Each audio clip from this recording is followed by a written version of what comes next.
Un saludo a los que están por internet conectados a través de las redes sociales de YouTube, de Facebook, que Dios los bendiga. Bienvenidos a esta reunión de hoy. Hoy tenemos continuamos el estudio que hemos venido haciendo sobre Apocalipsis, cómo las cartas que Jesús le manda a escribir a cada una de las iglesias nos ha estado enseñando, nos ha estado mostrando, nos ha estado guiando a través de lo que es nuestra realidad o nuestra vida cristiana.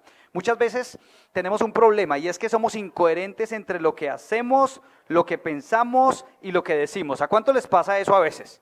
Como que uno quiere, uno tiene una idea de uno mismo que cuando la confronta con lo que otro piensa de uno, no pega tan bien.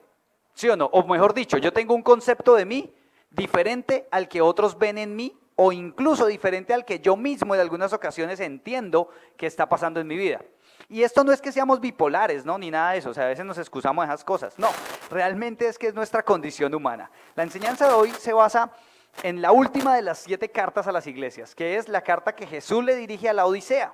Ya hemos visto todo el recorrido de Apocalipsis hasta este momento y desde mi punto de vista ha sido muy, pero muy interesante exponernos a unas verdades tan transformadoras como son lo que Jesús nos ha estado enseñando. Así que aquí lo que sucede es que hoy tenemos que analizar un punto que tiene más que ver con nuestra conciencia interna que con nuestras obras. Hemos visto en todas las anteriores cartas que hay como ciertos pasos, ¿no? Como el saludo, Jesús se presenta, después viene un elogio, después viene una advertencia o algo que Jesús les dice, pilas con esto, después viene como una palabra de ánimo y una promesa.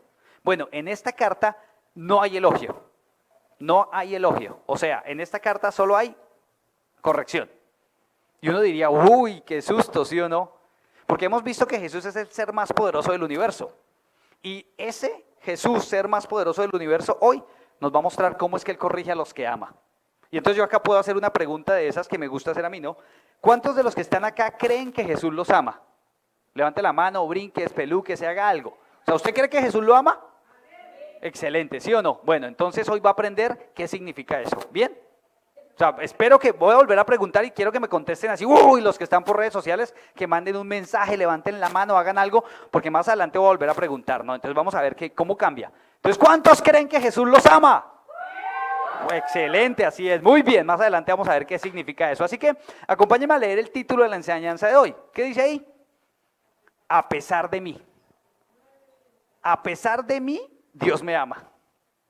Porque, como digo yo, si yo fuera Dios, primero no me había contratado como pastor, había contratado uno por lo menos más bonito, más alto, sí, que tramara más, pero ese chiquitico yo no lo había contratado, pero Dios, a pesar de mí y de mis debilidades y de mis falencias, decidió hacer algo conmigo. Y cada uno de ustedes y yo podemos darnos cuenta que de verdad es la misericordia de Dios, que no es suerte, que es la misericordia de Dios. Tengo aquí una pregunta que quiero que ustedes se hagan y antes de cualquier cosa analice, y es, ¿alguna vez usted se ha ganado algo que no se merece? Que usted sabe y es consciente que no se lo merece. ¿Alguna vez se lo ha ganado? Me explico. No estudió usted para el examen, pero de alguna manera, al pinochazo limpio o como haya sido, pasó el examen.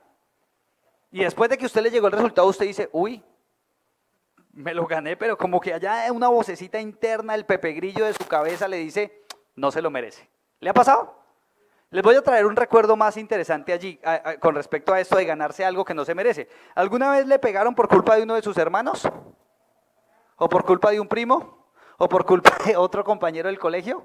El que le dijo, fresco, que nadie se va a dar cuenta y después tome. Entonces uno decía, pero yo no quería, pero no me lo merezco. ¿Se les ha pasado? Bueno, resulta que hoy vamos a descubrir que Dios nos ha dado muchas cosas que no nos merecemos. Y que nos quejamos por cosas que creemos que necesitamos. ¿Será que esto nos va a hacer libres hoy? Bueno, yo les voy a mostrar cómo uno de los textos más duros de leer de toda la Biblia no es más que la expresión de un Dios amoroso. Esta es una de las cartas más difíciles, más duras, de los versículos menos predicados en las iglesias. Y más mal enseñados además. Hay un versículo particular acá que enseñan re mal en todo lado. Porque lo sacan completamente del contexto. Y un texto fuera del contexto, ¿qué es? Un pretexto. ¿Para qué? Para lo que quieran decir. Entonces, ahí donde usted está, acompáñeme a leer, por favor, en Apocalipsis, capítulo 3, versículo 14 en adelante. Y hoy, a diferencia de otros días, voy a leer todo. Lo voy a leer en la versión PDT. Y lo vamos a estar estudiando en la versión Reina Valera y NTV, Nueva Traducción Viviente, comparar algunos versículos. Pero en la PDT es muy claro. Entonces voy a pedirles a ustedes que me acompañen a leerlo. Espero me pongo los ojos porque yo sin gafas no veo mucho así.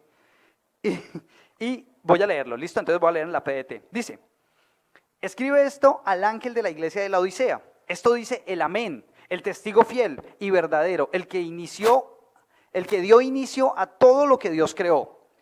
Sé todo lo que haces, no eres ni frío ni caliente. Sería bueno que fueras lo uno o lo otro. Como eres tibio, no frío ni caliente, te voy a escupir de mi boca. En otra versión dice, te vomitaré de mi boca. Fuerte, ¿sí o no? Fuerte lo que dice Jesús acá, versículo 17. Tú dices que eres rico y que ya tienes todo en abundancia y que no necesitas nada, pero no te has dado cuenta de que en realidad eres un desdichado, miserable, pobre, ciego y desnudo. Duro, ¿sí o no? Duro que Jesús diga eso, o sea, eso no es cualquier cosa. 18. Te aconsejo que compres de mí oro que ha sido refinado en el fuego, para que así seas realmente rico. Compra de mí ropa blanca para que cubras tus vergonzosa desnudez, y compra también de mí medicina para tus ojos, para que así realmente puedas ver. Yo corrijo y castigo a los que amo. Así que esfuérzate y cambia. Mira, aquí estoy llamando a la puerta. Si alguien escucha mi voz y abre la puerta, entraré, cenaré con él y él conmigo. Al que salga victorioso, le permitiré sentarse a mi lado en mi trono. De la misma manera que yo conseguí la victoria y me senté al lado de mi Padre en su trono. Oiga bien lo que el Espíritu dice a la iglesia. ¿Qué tal ese texto? Fuerte, ¿sí o no? ¿Qué tendrá Dios que enseñarnos ahí? Acompáñame a orar. Padre, Señor, te damos gracias, Dios. Definitivamente no sabemos, no conocemos, no entendemos cuál es la grandeza y la magnitud de tu amor, Señor. Muchas veces pensamos que tú amas como nosotros amamos de manera condicional, pero entendemos, Señor, a través de este texto que tú eres un Dios amoroso, Dios. Permite que tu Espíritu Santo hoy a cada uno de los que estamos acá reunidos o los que van a ver este video o están viendo este video en la transmisión en vivo, toca tú su corazón, Señor. Habla tú a sus vidas, Señor. Llena tú cada una de las áreas de su vida con tu poderosa verdad. Que tu verdad llegue a nuestra vida y nos haga libres, Señor. Que no sean mis palabras, sino tus palabras, Señor. Que sea tu verdad transformando nuestra realidad, cambiando nuestra manera de pensar para que podamos vivir vidas que te honren, vidas diferentes, Padre. Te exalto y te glorifico, Señor. En el nombre de Jesús, amén y amén. Bueno, y ahora sí, veamos nuestro GPS de hoy. Tenemos 4 puntos en nuestro GPS de hoy. Este GPS de hoy es un poco estándar de las otras cartas. El punto número 1 es destinatarios y remitente. Vamos a analizar un poco en el versículo 14, quién era la iglesia de la Odisea, por qué Jesús les escribe y cómo se describe Jesús. Hemos aprendido en todas las cartas anteriores que cada vez que Jesús hace una descripción de quién es Él cuando le escribe a la carta, lo que está haciendo es modelándoles algo que después les va a llamar la atención para hacer, o que no han hecho o que sí han hecho. Punto número 2 del GPS, yo sé todo lo que haces. Es la misma frase que ha utilizado Jesús todas las veces, con todas las anteriores iglesias. Solo que en esta dice, yo sé todo lo que haces y haces de todo menos ¿qué? Caso. Básicamente fue lo que leímos, ¿sí o no? Jesús dice, yo sé todo lo que haces, pero hace todo menos caso. Punto número 3, te aconsejo, te reprendo y castigo. Uy, qué duro, ¿sí o no? Versículo 18 al 19. Y por último, la invitación y el premio, versículo 20 al 22. Esto va a estar emocionante, ¿sí o no? Así que analicemos el primer versículo. Ahí va a salir en su pantalla con la versión Reina Valera. Y dice, en la versión Reina Valera dice así, escribe al ángel de la iglesia de la Odisea. Ya definimos en las primeras enseñanzas que el ángel es el mensajero, que la palabra ángel significa mensajero y está hablando, escríbele al mensajero, o sea, el que lleva el mensaje en esa iglesia. Y la Odisea es un lugar físico, real. Entonces arranquemos con ese primer pedacito. ¿Quiénes son los destinatarios y el remitente? ¿Quiénes son los destinatarios de acuerdo a eso? La iglesia de la Odisea. La Odisea es la última de las 7 iglesias. Dato curioso, ¿se acuerdan los primeros momentos de Apocalipsis donde vimos que quien la escribe es Juan, que está en una isla en Patmos exiliado? De ahí salía digamos que un circuito de mensajería tal cual en cada una de estas ciudades, que era de las ciudades más importantes que existían en ese momento, y terminaban siempre ahí en la Odisea, porque esta era la última de las ciudades de Asia Menor, en esa ruta de mensajería. Y miren esa fotico ahí, esos pozos, esos manantiales de agua, estaban a unas millas de la Odisea, de ahí era que sacaban ellos el agua para su ciudad. Vamos a ver qué pasaba en la Odisea. La Odisea era una ciudad muy importante y rica, con una población significativa de judíos. Habían muchos judíos que vivían ahí, y estos judíos se habían acomodado a la cultura grecorromana, se habían acomodado en ellos. Como los demás ciudades de la región, esta era un centro para la adoración al César, o sea, allí adoraban al César, igual que lo que hemos visto en todas las demás. Y la adoración al dios de la sanidad, Esculapio. ¿Se acuerdan que también vimos en otra carta que adoraban a este Esculapio, que era el dios de la sanidad, que era como donde habían, de hecho todavía en las universidades de medicina les enseñan a los médicos sobre los principios de Esculapio, que era como un dios griego que hablaba, investigaba y hablaba sobre la sanidad?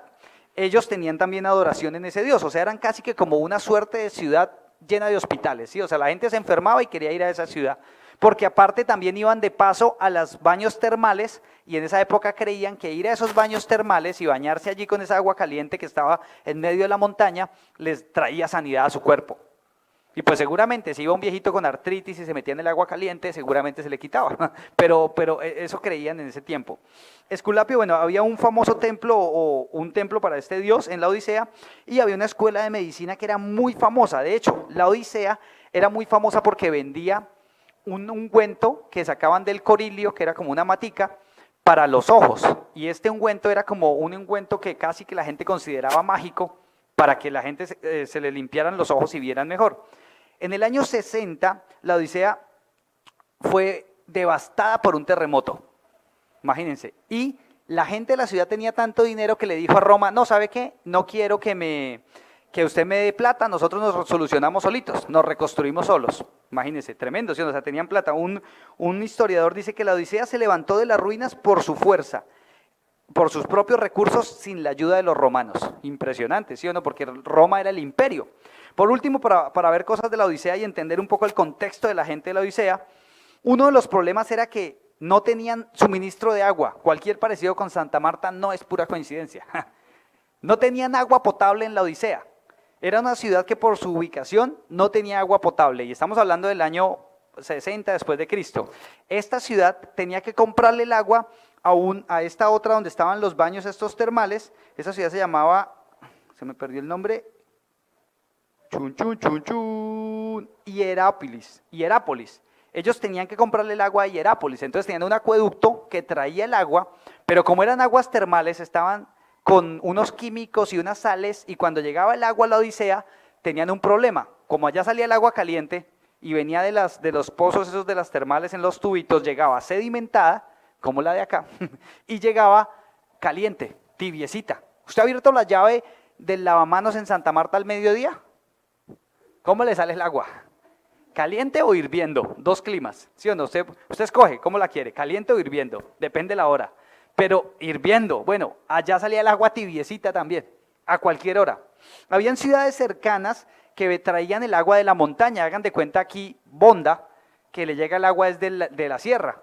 Y en Bonda usted abre una llave y no solo tiene presión, sino que sale fría. ¿Sí se han dado cuenta? Allá el agua sale fría, usted mete las manos y ¡uy! Y estamos muy cerca. O sea, Bonda y Santa Marta están ahí a media hora.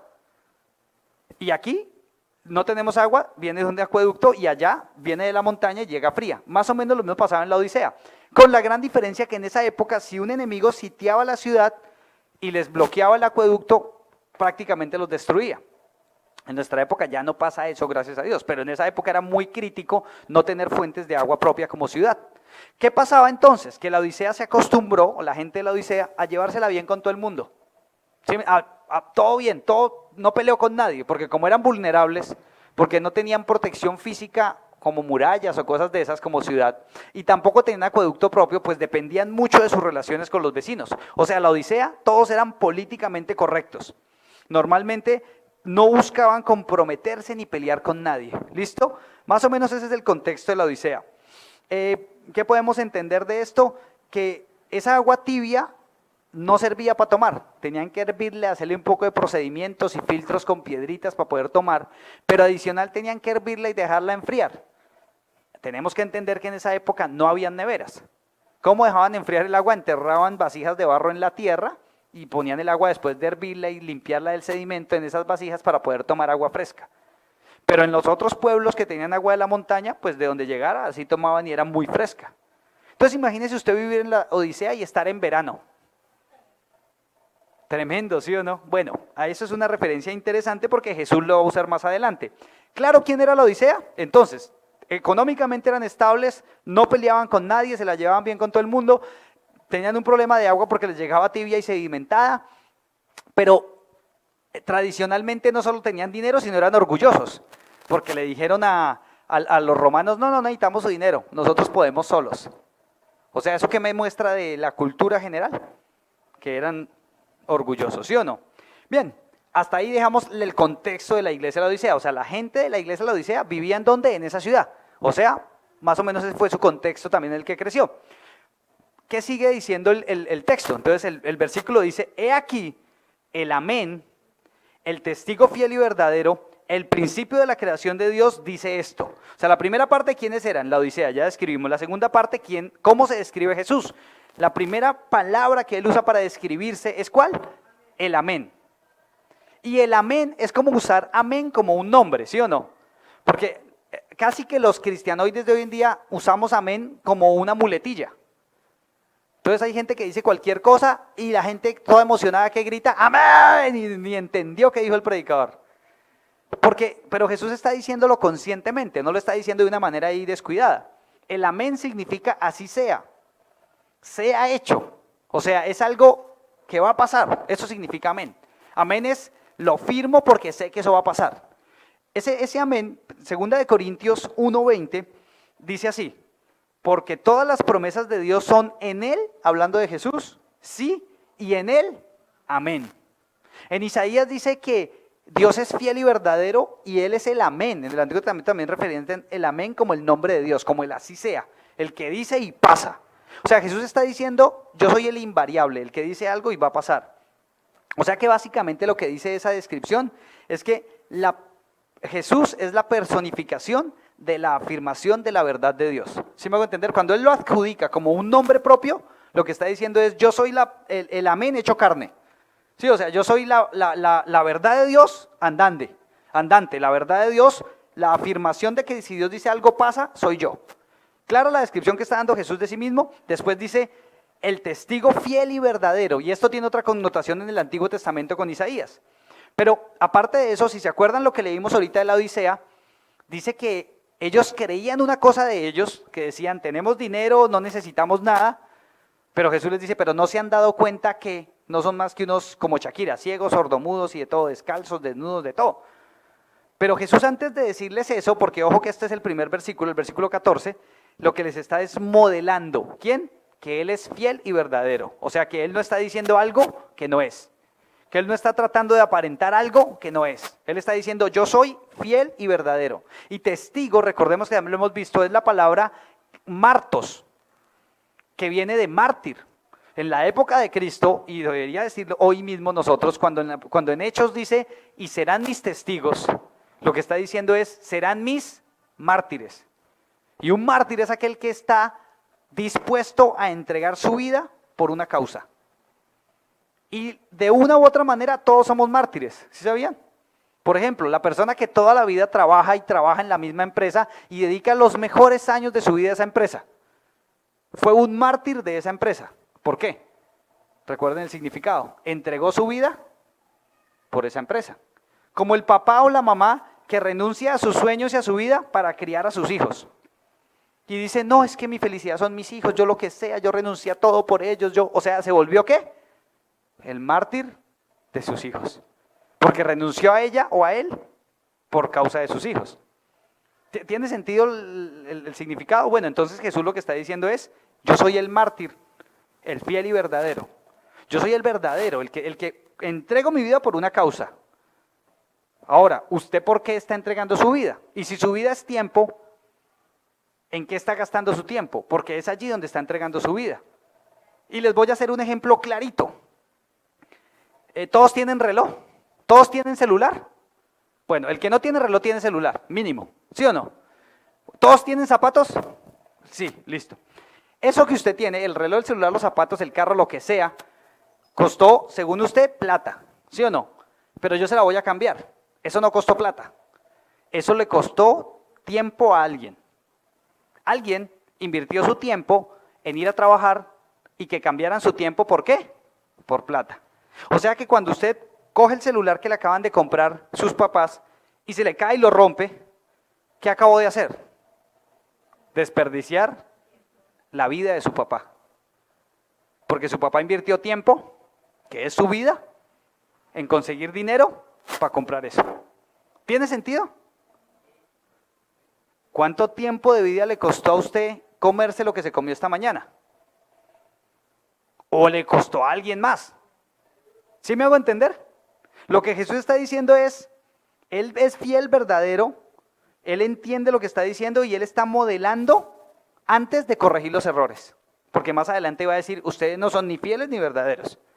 Pero antes de hacerlo, ¿qué está diciendo? Miren el ejemplo, mire cómo es. Yo les explico primero y después lo regaño, más o menos lo que dice Jesús. Así que después, la siguiente descripción que hace Jesús de sí mismo es, Jesús es principio de la creación de Dios. Él dice el principio de la creación de Dios. Y este texto es un texto muy mal interpretado por aquellas derivaciones religiosas o sectas que hablan de que Jesús es creado. Entonces Jesús no es Dios, porque la Biblia dice que es el primogénito de la creación y porque acá dice que es el principio de la creación de Dios.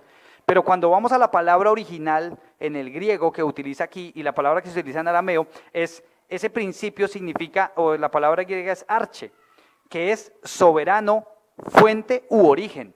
¿Sí me hago entender? O sea, cuando dice que es el principio o el primero, no está diciendo que fue la primera cosa de la creación, porque eso quitaría la deidad de Cristo.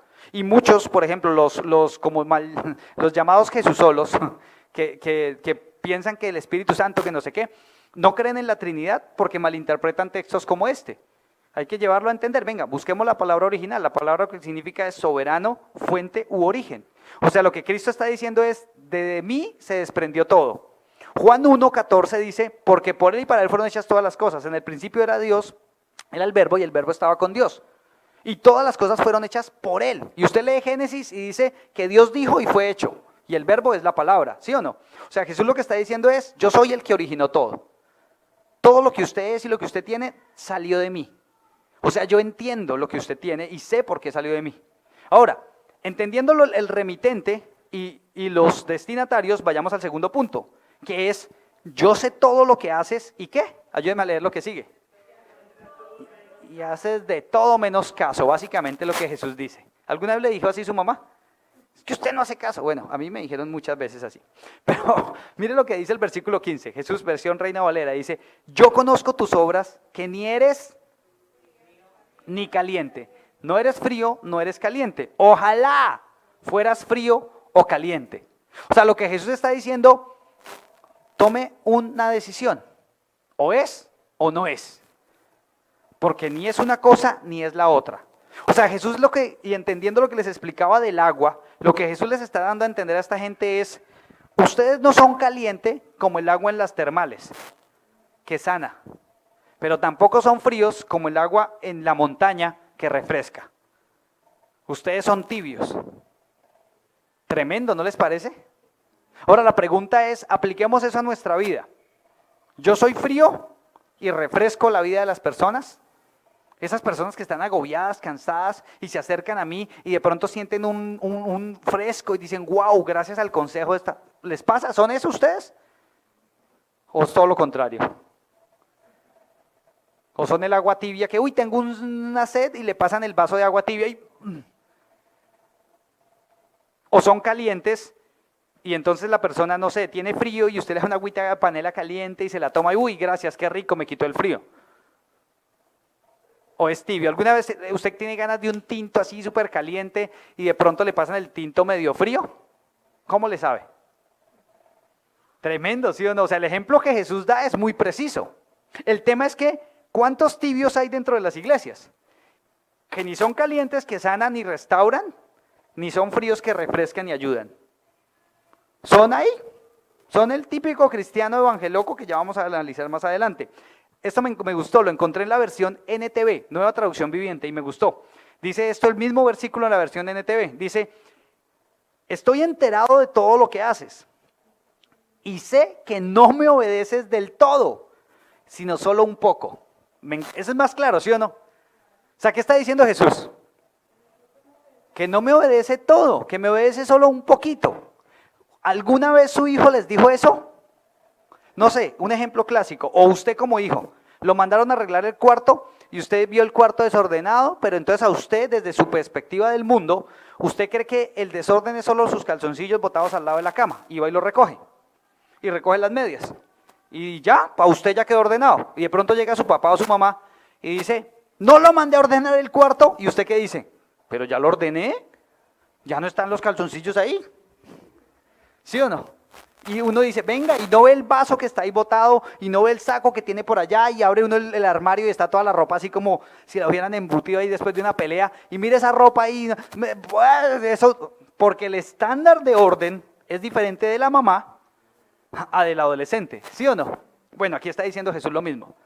Hay gente en las iglesias que dice: no, pero yo no soy tan malo, yo sí le hago caso a Jesús, pero hasta ahí. O sea, yo sí quiero que Cristo cambie mi vida. Amén, aleluya, gloria a Dios, hermano, qué bendición. Pero cuando Jesús le dice: administre su tiempo, su talento y su tesoro bien, no, pero es que ¿cómo me voy a privar de algo que a mí me gusta? No, eso no viene de Dios, eso es el diablo. ¿Cómo me voy a privar de algo que yo no quiero hacer? ¿Qué tal leer? ¿Qué tal leer la Biblia? ¿Qué tal orar? ¿Qué tal hacer ejercicio? ¿Qué tal ser buen administrador con mi cuerpo? Porque la Biblia me manda a hacer todo eso. Y yo digo: no, pero ¿para qué le voy a hacer caso a Dios? Yo conozco gente y delante de Dios he escuchado personas decir esto. Y personas que creen ser siervos de Dios. Y que bajan Coca-Cola como si fuera agua bendita. Y yo les digo: venga, ¿usted no le va a pesar con su páncreas tomarse todo ese poco de veneno? Esa vaina le va a totear el páncreas. Un día usted va a tener diabetes por culpa de toda la Coca-Cola que se toma. No, yo no creo. Yo creo que a la entrada del cielo va a haber una valla que diga: Coca-Cola es así. Bueno, ¿será así? No, yo me imagino, no sé quién se lo reveló, pero no creo. Y estas personas, posterior a esto, obviamente van a adquirir un problema de diabetes. ¿Y ahí qué van a ir a hacer? Señor, sáname. En el nombre de Jesús. ¿Será que sí? Pues yo no creo, porque Dios es coherente. No podemos hacer caso parcialmente. Lo que Jesús está diciendo es el estándar de la señora que hace bien el aseo. Jesús está diciendo: el estándar es este. O hace caso, o si hace caso a medias es lo mismo que ¿qué? Que si no hace caso. Por eso dice: mejor fuera que fuera frío o caliente. O sea, bruto pero decidido. Sí, si quiere ser bruto y hacer frío, pues hágale. Pero tome una decisión. Pero es que hay personas que están sentados en la banca de la iglesia y se van a ir para el infierno. Porque son tibios. Y el ejemplo es este. ¿Qué tal ese carrazo? Un Ferrari, todos dicen: ¡wow! Imagínense que a usted le regalaran ese Ferrari. Llegara un amigo y se lo parqueara enfrente de la casa. Mire, le tengo el Ferrari. Y se baja el Ferrari, ¡pah! Y le entrega las llaves, tome. Y usted dice: uy, un Ferrari, no puede ser posible, qué bendición. Y gloria a Dios, aleluya, amén. Y entonces va, y lo primero que hace es meterse al Ferrari, sacar el manual y leerse todo el manual. Y cuando acaba de leer el manual, usted pasó una semana de tener el carro ahí parqueado y dice: uy, no, este manual está muy interesante, yo ya aprendí, mire, ese botoncito sirve para eso, uy, eso ya aprendió. Y de pronto usted dice: no, pero tengo que memorizarme el manual. Y entonces comienza a hacer fichas del manual y lo pega en el espejo. Mientras se cepilla los dientes, se averigua el manual y se lo va memorizando.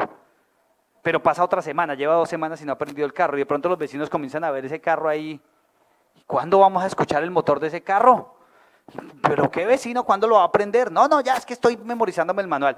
De pronto el man se da cuenta que el manual tiene cosas que están como mal traducidas. Entonces él dice: no, yo voy a aprender el idioma original porque Enzo Ferrari es italiano, entonces yo voy a aprender italiano. para leerme el manual en italiano. Y va y aprende italiano. ¡Tin! Y entonces aprende el manual en italiano, se demora 3 meses más. Lleva 4 sin prender el carro y aprende italiano y lee el manual. Ahora sí ya me sé el manual en italiano. No, me sé todo el carro, todo. ¿Qué cree que la gente va a pensar de esa persona?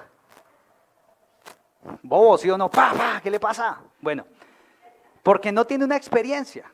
Porque aunque conozca el carro, se sepa el idioma original, se sepa de memoria el manual, ¿alguna vez ha tenido la experiencia de manejar un Ferrari? No. Y así le pasa a los cristianos de hoy en día. Aprenden hebreo, griego, arameo, se saben los versículos de memoria, se reprenden, mejor dicho, a lo que sea, pero nunca han tenido una experiencia con Jesús. No saben qué es encender el motor que se llama Jesús, ¡bum, bum! Y sentir eso así en los riñones, que usted diga, ¡uy! ¿De dónde viene esa fuerza que no es mía? ¿De dónde viene ese poder que yo no tenía? ¿De dónde viene la fe para resistir las embarradas que otro hace? Ah, porque todos queríamos, ¿de dónde viene la fe para mover montañas? Bueno, también, pero no han tenido una experiencia con Jesús. Y es lo mismo que tener el Ferrari parqueado. Por eso es que el tibio puede conocer lo suficiente para no ser mundano, lo suficiente de Jesús. Pero el problema es que también conoce lo suficiente para no ser cristiano. ¿Sí me hago entender? O sea, conoce tanto de Jesús y de la Biblia como del manual que le da miedo ser mundano porque sabe que está mal. Pero también conoce y le gusta tanto las cosas del mundo que quiere hacerlas y entonces se vuelve un tibio. Y ni lo uno ni lo otro. ¿Será que hay gente así? No mire a nadie, piense ya en su interior nada más. Así que la cuestión es, encienda el Ferrari. Deje leer el manual, ¡bum! Prenda el Ferrari y créale a Cristo. De eso se trata la vida cristiana. Así que yo quiero aquí que podamos ver el versículo que viene, porque se me movió acá, sí, acá. El versículo 16 dice, pero por cuanto eres, ¿qué? Tibio y no frío ni caliente, te vomitaré de mi boca. Y esto sí que es duro. Porque cuando yo leí esto la primera vez en la Biblia, yo fui al original. Yo dije, no puede ser, eso debe ser un error de traducción. Y no, la palabra en el original es más fea todavía. Se podría traducir algo así como, porque no es ni tibio ni caliente, yo lo probé y me dio asco. Eso es lo que se podría traducir. ¿A usted alguna vez le han pasado una fruta podrida? Y usted la muerde, ¿y usted qué hace? Y se cepilla los dientes y todo, ¿sí o no? Bueno, eso es lo que está diciendo Jesús. Esa es la palabra en griego. Dice, porque ni es frío ni caliente, usted me da asco. Uy, qué terrible, qué cosa tan dura, ¿sí o no? O sea, ¿ser tibio será algo agradable? Yo no creo, ¿sí o no? Duro. Mire cómo dice la versión NTV. Sería mejor que me obedecieras completamente o que de plano no me obedecieras. Me gusta esa versión, ¿sí? Es muy claro. O sea, lo que Jesús está diciendo, o es o no es, pero no me ponga con bobadas. Bruto pero decidido y piérdase, o se va a comprometer con Cristo y prenda el Ferrari y disfrute lo que es vivir una vida con Cristo. Es lo que Jesús está diciendo. Versículo 16, versión NTV, dice, pero como solo me obedeces un poco, ¿qué dice? Te rechazaré por completo. Eso es muy duro. O sea, no es selectiva la obediencia que Jesús quiere. Jesús está diciendo, o me obedece todo, o me obedece un poquito, pero yo lo rechazo todo. ¿Duro, sí o no? Y claro, es que este mensaje no es popular para predicar en las iglesias. Porque es que si a usted le dicen eso en la cara le duele. Alguien me dijo ayer, es que usted le da uno duro y después le hace así pasito. No, yo no, la Biblia. Eso lo aprendí de Jesús, yo no. Porque el que está hablando, ¿quién es? El patrón. Y le está diciendo a su iglesia, porque ojo, esto no se lo está hablando a la gente no creyente. ¿A quién le está hablando? A la iglesia. O sea que hay gente tibia ¿en dónde? En la iglesia. Y entonces deberíamos examinarnos. He aquí el versículo 17 nos comienza a dar las razones de por qué es que es tibio. O sea, por si no le quedó claro, aquí le van a explicar un poquito mejor. El versículo 17, parte A, dice, porque tú dices, o sea, ¿por qué es que es tibio? Sí, ya le explicó Jesús, yo ya le traté de explicar, pero Jesús lo amplía. Dice, porque tú dices, y subrayé los pronombres, yo soy rico, y he enriquecido. Y de ninguna cosa tengo necesidad. ¿Qué tal la fotico de la señora que está ahí? Viene de shopping, ¿sí o no?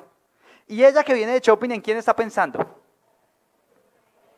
Según el texto de Apocalipsis 3:17 parte A, el problema de la Odisea no era que tuvieran plata. ¿O sí? ¿Cuál era el problema? ¿Sí ven ahí debajo que dice memillo? Ahí está el memillo pintado, vea. Donde dice, me he enriquecido. O sea, yo lo logré. Yo conseguí lo que tengo, porque me jodí toda la vida con el sudor de mi frente, tengo lo que tengo. Resulta que el que le dio la fuerza a usted para trabajar fue Dios. Resulta que el que le dio la gracia para trabajar fue Dios. Y si hoy respira, haga así. ¿Sí siente ese vientico que sale ahí? Eso es que usted respira. Entonces quiere decir que Dios sigue teniendo misericordia. El día que se le acabe, ¡pum!, Dios es el dueño de la vida. Así de fácil. Pero cuando usted dice me he enriquecido, el memillo, el es mi, lo que yo hice, lo que yo he logrado, lo que yo he podido. Tremendo. Después el mi. Dice, y no tengo ninguna cosa, no tengo ninguna necesidad. O sea, ¿qué es lo que está diciendo ese? Ese no tengo necesidad es, estoy preocupado en quién, en mi necesidad. Por eso es que uno a veces ora de esa manera. Pero el yo es, yo soy rico. O sea, tiene un concepto y una seguridad en un lugar diferente a Cristo. ¿Sí o no? Memillo. Cuando usted piensa en me duele, me siente, me gusta, el mí. Mi dolor, mi sufrimiento, mis gustos o el yo. Yo quiero, yo puedo, yo soy. Memillo, ese es su peor enemigo. Es su orgullo. Y el problema de la Odisea era ¿cuál? Que eran orgullosos. Y aquí quiero enumerar, por si todavía no hemos hecho un diagnóstico real de nosotros, ¿sí? O sea, porque es que el pasaje bíblico es para los de la Odisea, pero no mire a nadie. ¿Calificamos a algunos de nosotros? Yo creo que sí, ¿sí o no? Pero por si de pronto alguno es tan resanto que todavía no se ha visto por ahí, yo le voy a ayudar a describir el tema. ¿Cómo saber si usted es un tibio? Según Roberto Cifuentes 2021, 2 puntos. ¿Cómo saber? Pregúntese así, ¿cómo saber que soy o no soy un tibio? 2 puntos. Número 1, casi no oras y cuando lo haces, el centro de tu oración eres tú. Esa es una señal del memillo, ¿sí o no? Casi nunca ora, pero cuando ora es, Señor, bendíceme, Señor, ayúdame, Señor, provéeme, Señor, dame, Señor, sáname. Y eso ora es cuando tiene problemas. Casi no ora. Punto número 2 de cómo saber si soy un tibio enfocado en memillo. No le predicas o compartes de tu fe a nadie. ¿A quién está predicando usted esta semana? Ah, no, es que yo no trabajo en eso. Al que le pagan es al pastor. Problema de él, que él es el que tiene que predicar. ¿Sí o no que sí? ¿O será que Mateo 28 es para todos los discípulos? Cuando dice, toda la autoridad me ha sido dada en el cielo, en la tierra y debajo de ella. Por lo tanto, vayan y hagan discípulos, enseñándoles a obedecer todo lo que yo les mando y bautizándoles en el nombre del Padre, del Hijo y del Espíritu Santo. La gran comisión. ¿Que está enfocada en quién? En los pastores. O en todos los que siguen a Cristo. Entonces, una forma clara de saber si soy un tibio es que como los de la Odisea, no me gusta meterme en problemas con nadie. No me gusta confrontar a nadie, no me gusta predicarle a nadie. ¿Para qué? Es como los de la Odisea, yo me la llevo bien con todo el mundo mejor. Y seguramente es porque tiene rabo de paja, como dice mi mamá. Porque el que tiene rabo de paja, no se le arrima la candela, dice mi mamá. Haciendo, mi mamá es una mujer muy sabia, la señora Gilmita. Tercer punto de cómo saber si yo estoy centrado en memillo y soy un tibio. Te queda muy fácil ver los pecados y los errores de los demás. Es facilito. Pues muy fácil cuando usted ve, este comete este error, este hace tal cosa mal, este hace... Esa es una manera de mostrar que usted es un tibio. ¿Por qué? Porque no está mirando para adentro. ¿Se acuerdan de cuando Jesús dice, no sean hipócritas? Antes de ir a sacar la astilla del ojo de su hermano, ¿qué tiene que hacer? Sáquese la viga que tiene en el suyo. O sea, el problema es que a un tibio le queda muy fácil criticar a todo el mundo. Esa alabanza no me gustó, ese pastor predica muy largo, este hace no sé qué, este miró para tal lado, y él se fue no aprendió nada de la prédica porque estuvo criticando a todo el mundo 1 hora. Punto número 4 de cómo saber si soy un tibio. No buscas mentoría o ayuda para crecer espiritualmente. No te disipulas. Ay, no le he pasado ya, perdón. Ahora sí, gracias. No te disipulas, porque es que el tema es que más de 760 veces en el Nuevo Testamento dice, oren unos por otros, sométanse unos a otros, ayúdense unos a otros, bendíganse unos a otros, regáñense unos a otros, corríjanse unos a otros. Pero no nos gusta, queremos ser como los de la canción, y soy rebelde, porque no miro a los demás. Queremos ser como los de Maná, me vale lo que piensen y hablen de mí, pero resulta que así no somos iglesia. Ovejas Rambo no existen. Si la oveja no está en el redil, es una cabra. ¿Yo qué hago? Eso dice Jesús. Si la oveja no está buscando disipularse, bailas. ¿Y cómo hace una oveja para buscar disipularse? Se la voy a decir facilita. ¿Usted alguna vez ha estado cerca a un rebaño de ovejas? Les voy a contar más o menos eso cómo funciona. Usted va a escuchar, si el rebaño es más o menos grande, entre 50 y 60 ovejitas haciendo me, ¡ay! Casi que al tiempo todas. ¿Y sabe por qué hacen eso todo el tiempo? Porque son medio sordas, medio ciegas, medio sonzas. Las paticas, las rodillas las tienen al revés y donde se lleguen a caer no se pueden parar solas. Y es la manera en la que ellas le están comunicando a su pastor dónde están. Y es hermoso ver cómo en las culturas anteriores los pastores siempre cantaban. Aquí perdimos, menos mal el pastor de esta iglesia de Jesús, porque canta más una oreja que yo. Pero los pastores que cuidaban ovejas cantaban, ¿saben para qué? Para que las ovejas se acostumbraran a oír su voz y a seguir el canto de su pastor, como son medio ciegas. Por eso Jesús dice en Juan 10, mis ovejas oyen mi voz y me siguen. Por eso que cuando usted escucha a alguno predicando estupideces y lo sigue, usted no es oveja de Jesús. Porque debería escuchar la voz de Jesús y decir, no papá, ahí no está Jesús. Que pacte, que siembre, que diezme, que no sé qué, que venga, que si no da no se va, que Jesús es el camino y yo soy el peaje, pilas. Porque si usted sigue eso, entonces usted no es oveja de Jesús. Usted está siguiendo al hombre, pilas. Porque hay que buscar una mentoría donde yo pueda decir, vea, me pasa esto, ayúdeme, venga, enséñeme la Biblia, venga, yo quiero aprender. Como las ovejitas que están todo el tiempo haciendo ¿qué? Ve, sí, o sea, eso. Pero como no lo hacemos, sino que estamos esperando es que, ay, el pastor no me llamó. No, yo no vuelvo a esa iglesia, allá no hay amor. Llevo 2 meses sin ir a la iglesia y no me han llamado. Llevo 2 meses sin ir a la iglesia y no me llamaron. Parce, pero si llevo 2 meses sin venir, o sea, ¿cómo hacemos?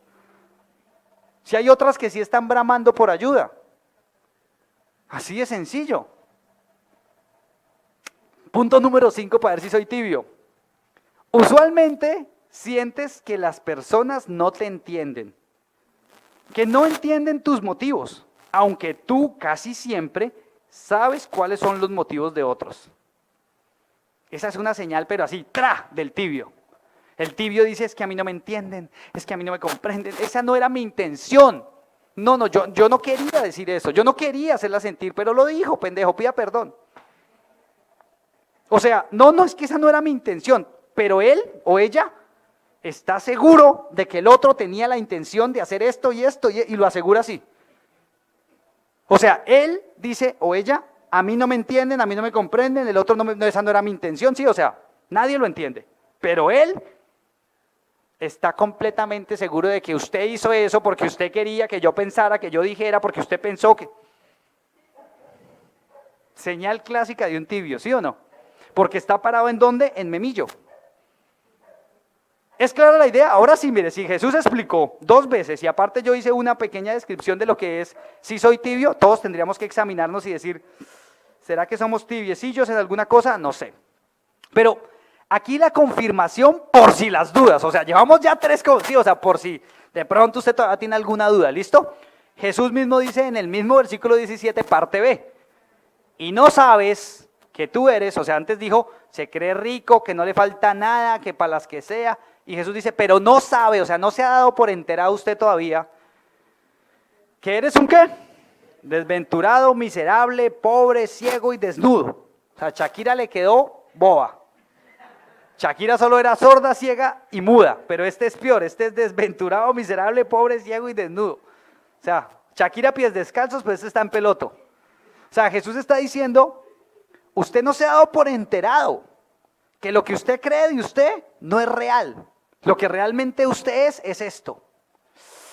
Duro que le pongan a uno la verdad en la cara de esa manera, ¿sí o no? Pero ese es Jesús, ese es el Jesús de la Biblia.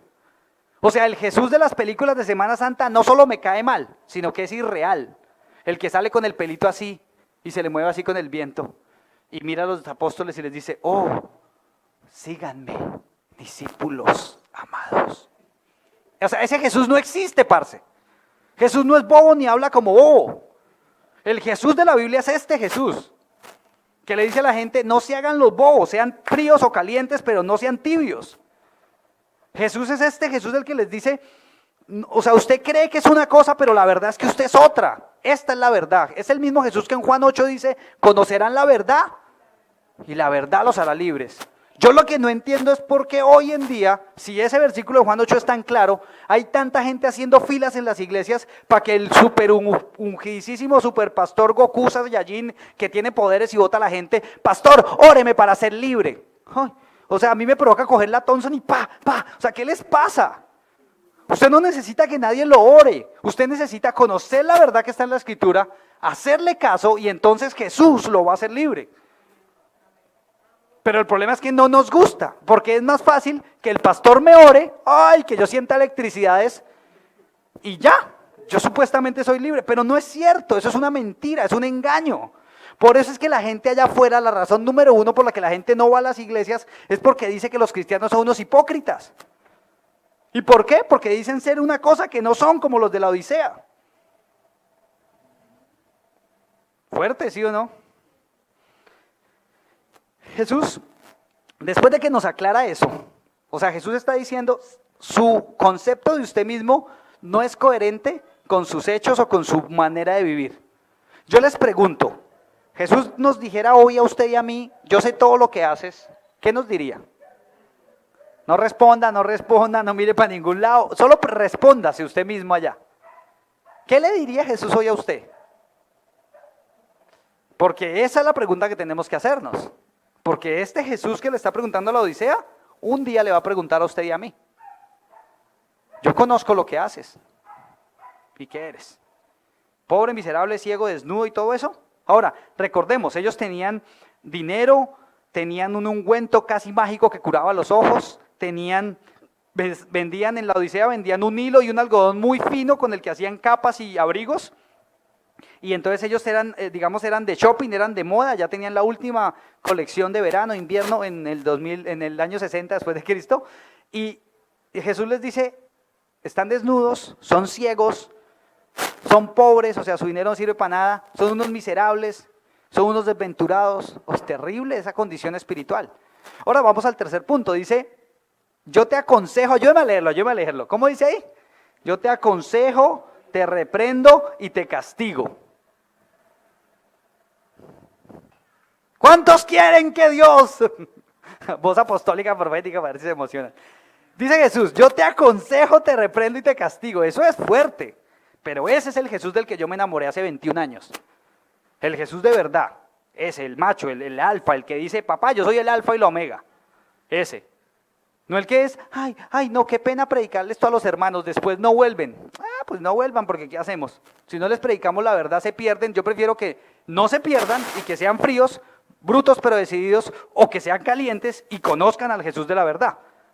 Pero seguir teniendo iglesias llenas de gente tibia, ¿qué va a pasar? Que Jesús los va a rechazar. Eso dijo Jesús, ¿sí o no? Dice, porque solo me hacen caso un poquito, entonces yo los voy a rechazar, todo. ¿No les parece? Mira lo que dice el versículo 18. Por tanto, o sea, en consecuencia de todo lo anterior, yo te aconsejo. ¿Qué fue lo primero el punto? Te aconsejo. O sea, lo primero que hace Jesús es aconsejarnos. O sea, Jesús nos podría obligar a hacer su voluntad, pero no lo hace. ¿Qué dijo? Lo aconsejo. Que de mí, compres oro refinado en fuego, Lo hemos visto en varias enseñanzas aquí en Apocalipsis que cuando hablan de oro refinado en fuego, hablan de una fe probada.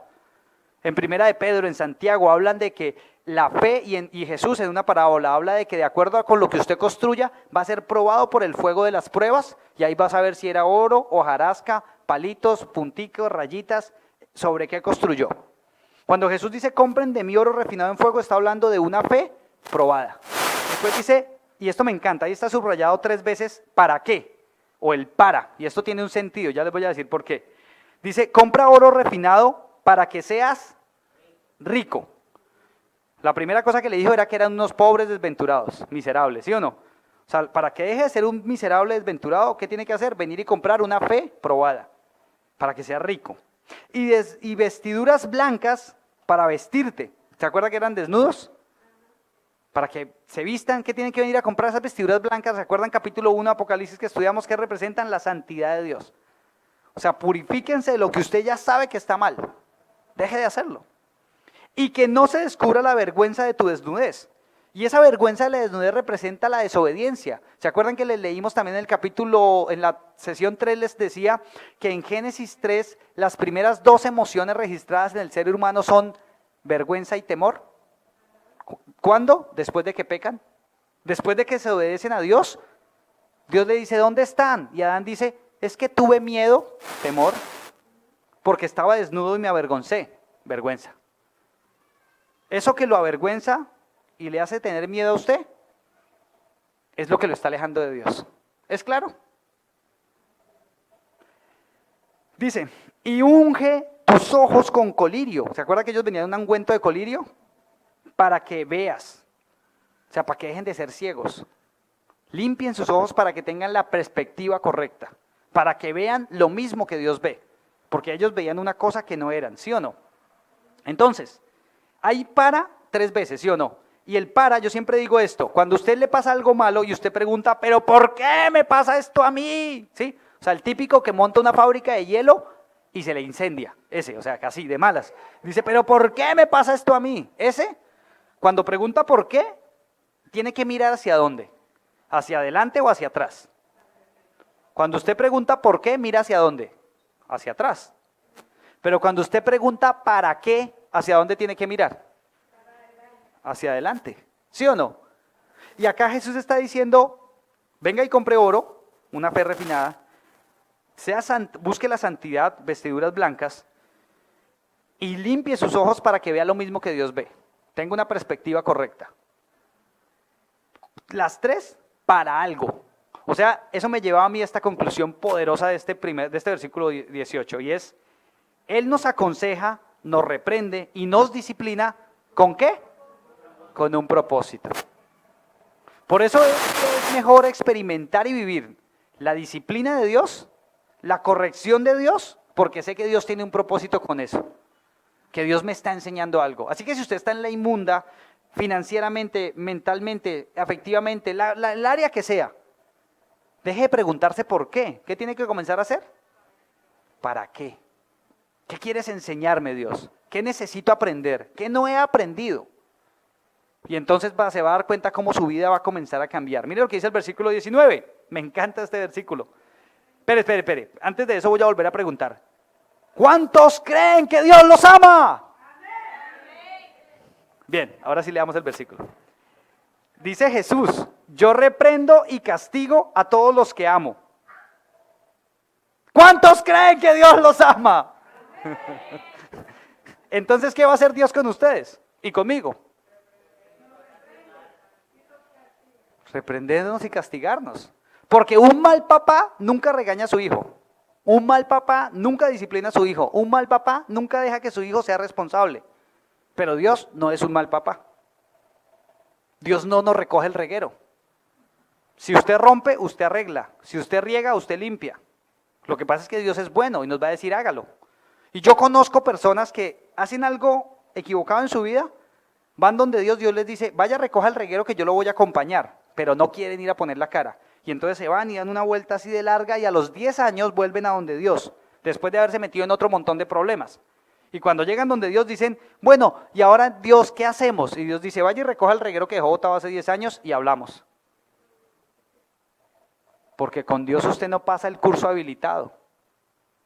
Yo he visto personas estancadas por 10, por 15 años, porque Dios les dijo que hicieran algo que no quisieron hacer.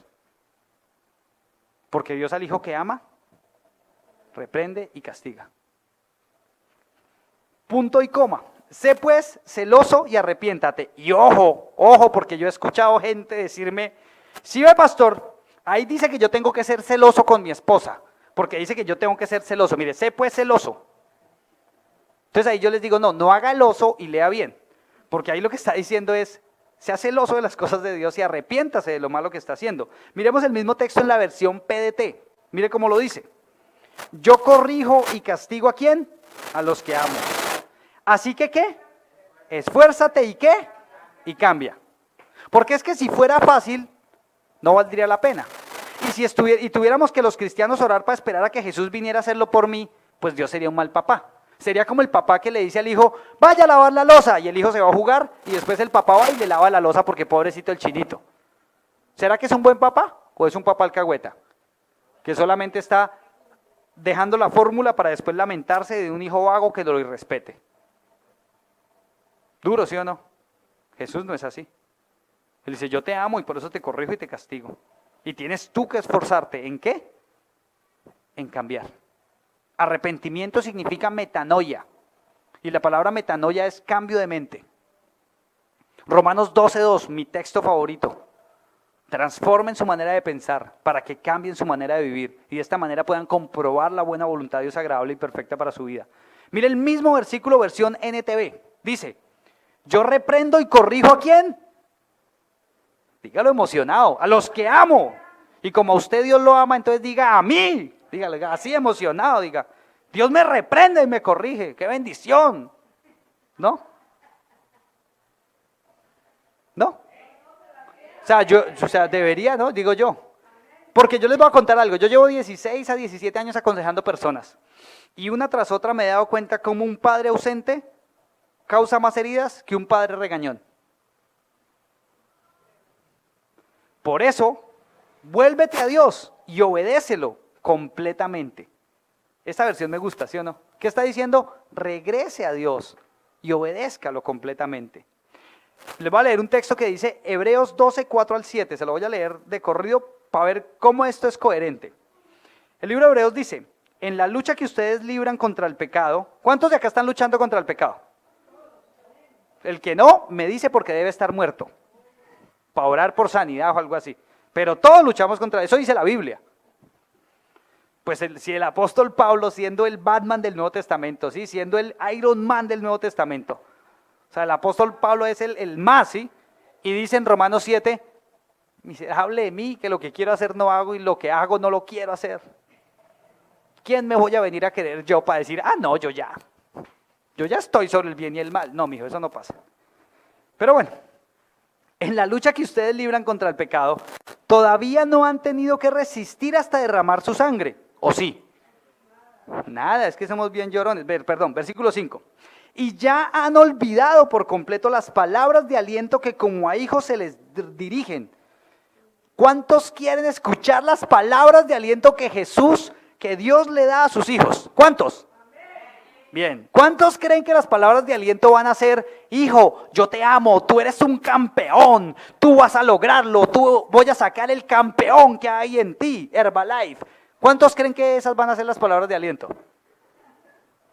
Es normalmente lo que uno esperaría, pero mire lo que dice la Biblia, la de verdad, la real. Dice, voy a volver a leer, versículo 5. Y ya han olvidado por completo las palabras de aliento que como a hijos se les dirigen. Hijo mío, no tomes a la ligera la disciplina del Señor, ni te desanimes cuando te reprendan. ¿Qué tal esas palabras de aliento? Chéveres. Versículo 6. Porque el Señor disciplina a los que ama y azota a todo el que recibe como hijo. ¿Cuántos son hijos de Dios? Bien, o sea, cuando Dios lo discipline, no se desanime. Cuando Dios lo reprenda, no se desanime. Cuando Dios lo azote, no se desanime, porque eso significa que Él es su papá. Y lo ama, porque está pendiente de usted. O sea, cada vez que usted quiera pecar y le salga mal y queda avergonzado, dele gracias a Dios, porque Dios está interesado en usted. Cada vez que usted hizo un plan y pensó que con esa, no, es que con esta yo me salgo con la mía y yo, y ¡pum!, se le cae y queda avergonzado. Recuerde que es Dios, porque Dios está interesado en formarlo a usted. ¿Tiene sentido? Porque es que el apóstol Pablo en Romanos 7 también explica que la lucha interna entre el antiguo yo, mis viejas costumbres y yo, lo que hacen es pelear. ¿Por qué? Porque yo quiero hacer lo malo, pero el espíritu que está en mí quiere hacer lo bueno.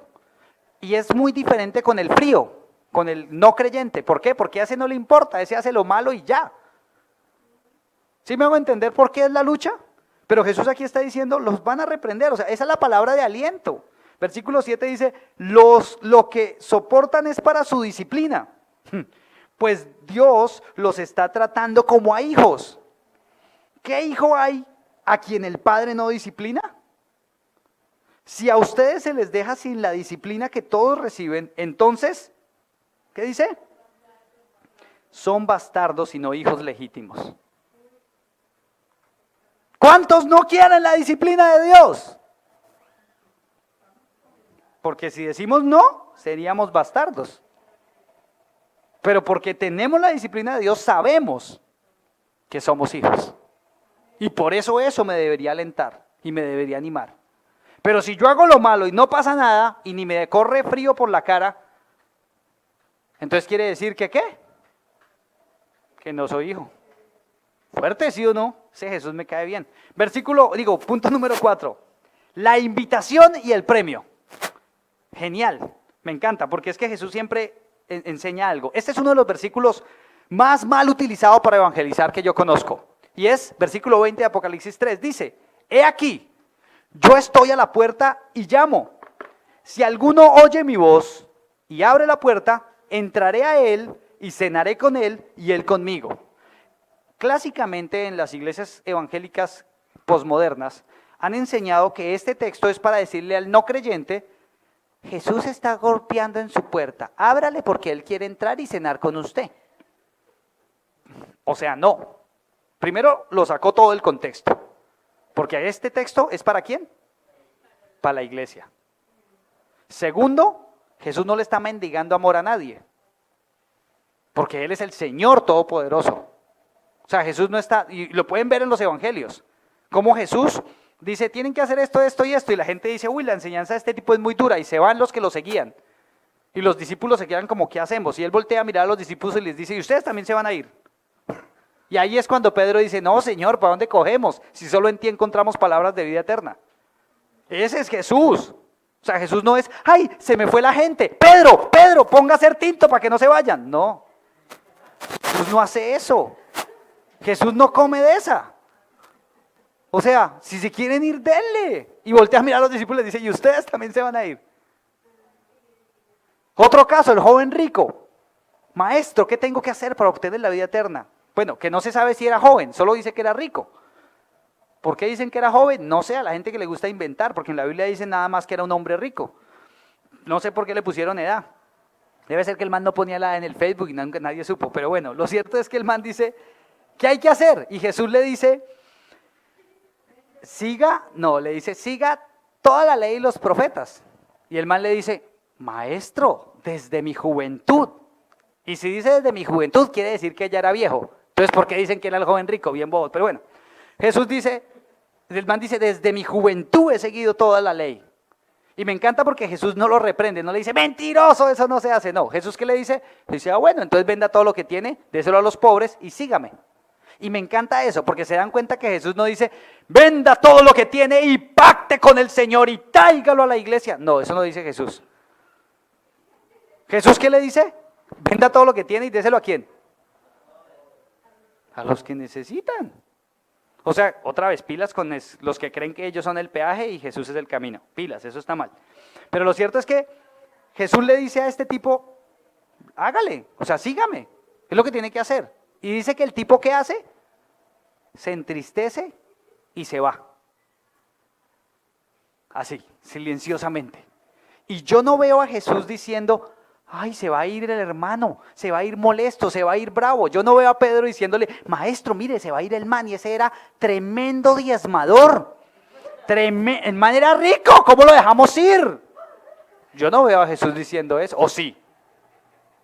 El problema es que hoy tenemos un estándar muy por debajo de lo que Jesús enseña.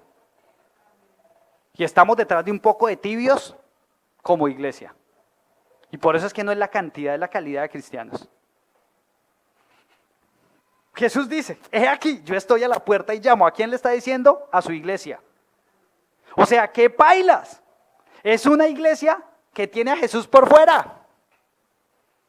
Qué mal que Jesús, que fue el fundador de la iglesia, que es el dueño de la iglesia, esté por fuera. ¿No es muy pailas? Pero es lo que pasa hoy también. Porque viene a predicar el apóstol ungidísimo, super, hiper, mega saiyajin, nivel 3 de Dios, está a 2 pasos de ganarse el título de querubín, y viene a orar por los enfermos, y 50,000 personas. Pero vamos a estudiar la Biblia, llegan 2. Vamos a orar, llegan 3. ¿Por qué será? Porque es así, tenemos a Jesús por fuera. Y Jesús dice, yo estoy a la puerta, venga, a lo bien, déjenme entrar.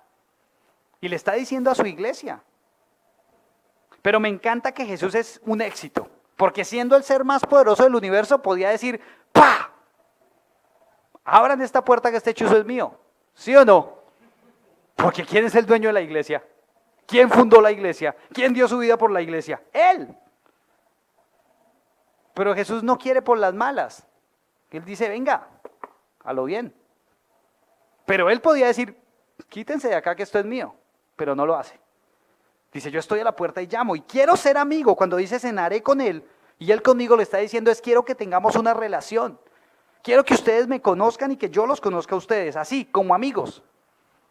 Como parceros, como compinches. Pero el problema es que nosotros negociamos una relación con Jesús por las novelas, por la serie de Netflix, por el reality show, porque nunca tenemos tiempo para leer la Biblia ni para orar, pero sí tenemos tiempo para cualquier otra cosa.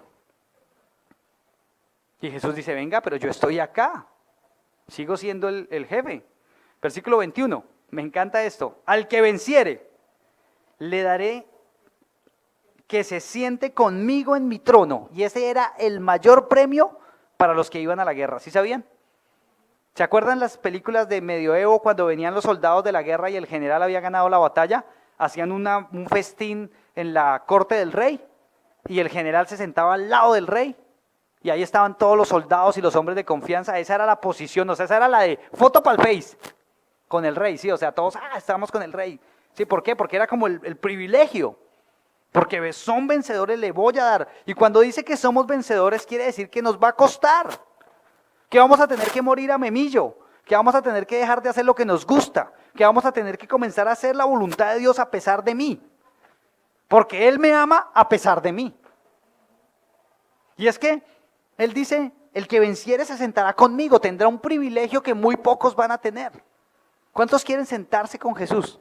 Pero es que Jesús no está diciendo, hay gente que piensa que su vida eterna o su relación con Jesús va a comenzar después de la muerte. Y no es cierto. El día que usted recibió a Jesús, ese día comenzó su vida eterna.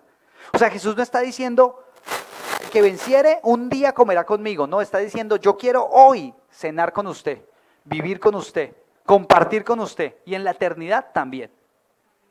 Pero hay cristianos que dicen, chévere lo de la eternidad, bonito sentarme a comer con Jesús, pero en este momento déjeme hacer con mi vida lo que yo quiera. Yo tomo mis decisiones y yo hago con mi vida lo que yo quiera. Y Jesús dice, yo estoy a la puerta, venga, de verdad. Mire cómo, y lo puse en rojo ahí, dice, el que venciere se sentará conmigo en mi trono, así como yo he vencido y me he sentado con mi Padre en su trono. Esto me encanta, porque Jesús no solo nos dice que tenemos que vencer, y al decirnos eso dice que va a ser una lucha. Y aparte nos dice que si la embarramos nos va a reprender y nos va a disciplinar. Pero también dice que va a estar ahí con nosotros. Pero me encanta algo, que a pesar de que estos manes de la Odisea eran bien caspas, eran bien tibios, como seguramente yo, para no decir nadie más, si yo soy el tibio, ¿listo? Entonces, como seguramente yo lo soy en algunas áreas de mi vida, entonces Jesús es tan misericordioso que les dice, pero si usted me abre, yo quiero estar con usted. Yo quiero cenar con usted. Es que es hermoso, ¿no les parece? Uno de los textos más duros de la Biblia realmente solo es la manifestación del amor de Dios. Diciendo, a pesar de que ustedes son unas agonías, son unos tibios, mejor dicho, es que me dan ese asco, pero yo les estoy diciendo, quiero tener una relación con ustedes. Si vencen, voy a estar con ustedes por la eternidad. ¡Wow! Y no solo eso, sino que en el versículo 21 nos dice cómo vencer. Así como yo he vencido. ¿Cómo venció Jesús? Yo me acuerdo de una oración que hace Jesús en el Getsemaní. Bueno, ejemplo número 1, hay 7 o 8 registros en la Biblia que dicen que Jesús se retiraba de la gente en madrugada y se iba a orar.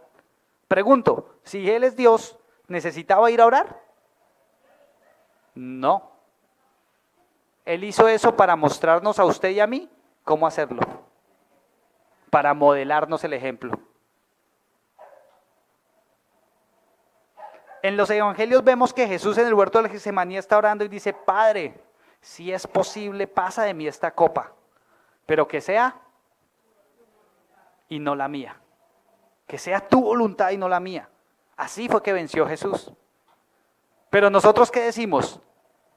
Declaro, reprendo, esto es mío, reclamo mi bendición. ¿Qué estamos haciendo con esas oraciones? Diciendo: Padre, que sea mi voluntad y no la tuya. Eso es lo que estamos haciendo. Yo decreto. ¿Y quién es usted para decretar? ¿En qué parte de la Biblia dice eso? Puro orgullo, puro memillo. Puro memillo. ¿Yo qué, bobo? ¿Usted quién es? Métase con Dios, es lo que tiene que hacer. Juan 10 dice: las ovejas que mi Padre me dio están en su mano, y ni el maligno las toca. O sea, ¿cuál es su tarea y la mía? Ser oveja de Cristo. Salmo 23, el Señor es mi pastor, nada me faltará. ¿Cuál es mi tarea? Ser oveja. Juan 10 dice: mis ovejas oyen mi voz y me siguen. ¿Y cómo vamos a oír la voz de Jesús si no leemos la Biblia? Si no tenemos una comunión con el Padre, si no oramos y tenemos una intimidad con Dios. Por eso no evangelizamos, porque no tenemos nada que decirle a nadie. ¿Qué le vamos a decir? No, ese pastor se echa unos chistes buenísimos, lo invito el domingo a un stand comedy. No, deberíamos decirles: yo tuve esta experiencia con Dios. Yo quería cascar a mi mamá, pero Dios me habló al corazón y me dijo: no, usted tiene que respetar y honrarla. Y wow, eso cambió mi vida. Porque eso es más genuino que tratar de decir: oh, yo soy tan santo que no tengo ningún mal pensamiento. Porque no es cierto. El versículo 22 dice Jesús, y me encanta, dice: el que tiene oídos, y me encanta porque no lo dice en plural. Para los que no saben, llevo 3 meses con este oído fuera de servicio. Voy a mandarme a hacer un arete acá que diga: temporalmente fuera de servicio. Comuníquese con la otra ventanilla. Pero lo cierto es que me gusta eso, ¿no? Yo decía: Dios me ama hasta ahí, porque dice: el que tiene oído, yo tengo uno, por el otro ya no funciona. O sea, aplico todavía. Oiga lo que el Espíritu dice a las iglesias. ¿Y cuántos de los que están acá son iglesia? O sea que el Espíritu Santo les acaba de hablar. No yo. Es lo que el Espíritu dice a la iglesia. Así que seamos como Jesús. Digamos: Padre, que sea tu voluntad y no la mía. Dejemos de estar diciendo: Señor, que sea mi voluntad y no la tuya. Que sea lo que yo anhelo, lo que yo quiero, lo que yo deseo. Porque el amor de Dios es como. Así que, si para los de la Odisea hubo esperanza, que eran severos tibios, ¿cuánto más para nosotros? Bueno, para mí, que soy severo tibio, para no embalarlos, ¿sí? Para que no se sientan mal. Si esos tibios tuvieron misericordia, nosotros también. Solo hay que hacer lo que dice ahí: esfuércense por cambiar, arrepiéntanse. Eso es lo que dice Proverbios 28:13. Quien encubre su pecado jamás prospera. Quien lo confiesa y se aleja, halla perdón. Y eso fue lo que Jesús le dijo a la mujer allá en adulterio: ¿dónde están los que te condenaban? Ni yo te juzgo. Vete. ¿Y qué? Y no peques más. Así que para terminar, quiero que usted me acompañe allá en su mente a leer y responder estas preguntas. Pregunta número 1 de reflexión: ¿en qué área de tu vida estás tibio? Aparte hay otra cosa, un ejemplo que yo pensaba hoy. Bueno, no sé si en Santa Marta lo hayan vivido alguna vez, pero en Bogotá, cuando hay mucho frío, uno no puede dormir. Se le enfrían los pies, las rodillas, todo, usted no le coge el sueño. Y necesita arroparse para sentir como tibiecito para poder dormirse. Y eso le pasa a muchos cristianos, que son tan tibios que ya les dio sueño. Y se duermen en todas las prédicas. ¿En qué área de tu vida estás tibio? Porque le va a dar sueño. Pregunta número 2. ¿Lo que dices de ti es coherente con lo que piensas y haces? ¿Su cristianismo es tan coherente con lo que piensa y hace? ¿Sus fotos en Facebook de yo amo a Dios, Dios y yo para las que sea, son tan reales con lo que piensa y hace? Y pregunta número 3, antes de que oremos: ¿qué promesa de Dios guía tu vida hoy? Porque si no hay una promesa de Dios que esté guiando tu vida, su merced está haciendo como los chaquiros, ciegos. ¿Cómo Dios está guiando su vida hoy? Acompáñame a orar. Padre, te doy gracias, Señor, por tu verdad y tu misericordia, Señor. Gracias porque aunque somos una mano de tibios, tú tienes misericordia. Tú nos amas, tú nos perdonas, tú nos entiendes y nos ayudas a encaminarnos hacia donde quieres que vayamos. Perdónanos, Jesús, perdónanos porque a veces simplemente queremos que tú hagas lo que nosotros queremos. Y te pido hoy, Señor, que nos ayudes a comprender que es tu voluntad la importante y que eres tú el Señor de nuestra vida. Padre, te pido que nos permitas entender en qué área de nuestra vida tenemos que cambiar. Que nos ayudes a comprender cómo ser coherente entre lo que pensamos, lo que creemos y lo que hacemos. Que nos permitas, Dios, ser guiados por tu palabra, por tus promesas. Que tu verdad transforme nuestra realidad, Señor. Padre, guíanos, Espíritu Santo. Y de verdad que hoy, primero yo, vengo ante ti a decirte: Señor, perdóname. Perdóname porque no he sido el hombre que tú quieres que yo sea. Y guíame, Señor, para que no sea por mi causa que vituperen tu nombre. Para que tú un día me puedas decir: bien hecho, buen siervo y fiel. En lo poco fuiste fiel, en lo mucho te pondré. Padre, te exalto y te glorifico, Señor. Y te pido que bendigas a cada uno de mis hermanos que está aquí reunido con nosotros. Que bendigas a cada persona que está viendo esta transmisión en el momento que la esté viendo. Y que tu verdad y tu palabra toque y transforme su vida, Padre. Te damos gracias, Señor, en el nombre de Jesús. Amén y amén. Que Dios los bendiga. Gracias por acompañarnos, gracias por estar con nosotros. Espero que Dios haya hablado a su vida así como habló a la mía, y que Dios nos ayude a ser calientes y no tibios. Que Dios los bendiga. Gracias.